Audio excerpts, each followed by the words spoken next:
Bayangkan jika selama ini kita salah memahami kenaikan Yesus.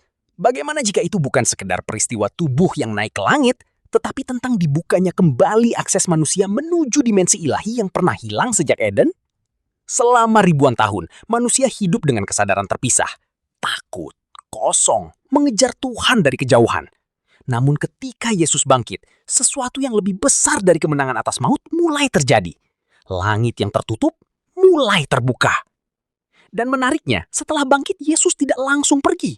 40 hari ia tinggal bersama murid-muridnya. Bukan untuk membuktikan bahwa ia hidup, tetapi untuk membangun cara pandang baru. Bahwa kerajaan Allah bukan pertama-tama tempat di atas awan, melainkan realitas yang hidup di dalam manusia.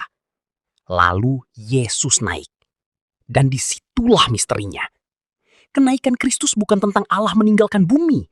Kenaikan adalah deklarasi bahwa manusia sekarang memiliki jalan untuk hidup dalam kesadaran surgawi, bahkan ketika masih berjalan di dunia ini.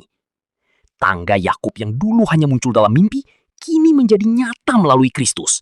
Jalan antara bumi dan surga dibuka kembali. Karena itu tirai bait Allah robek. Batas antara manusia dan hadirat Allah dihancurkan. Bukan lagi Tuhan jauh di atas sana, tetapi Tuhan tinggal di dalam manusia. Dan mungkin inilah bagian yang paling mengguncang. Yesus berkata, lebih baik aku pergi. Mengapa? Karena selama ia hadir secara fisik, ia hanya berada di satu tempat.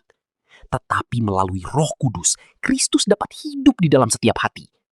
Dari Allah bersama manusia, menjadi Allah di dalam manusia.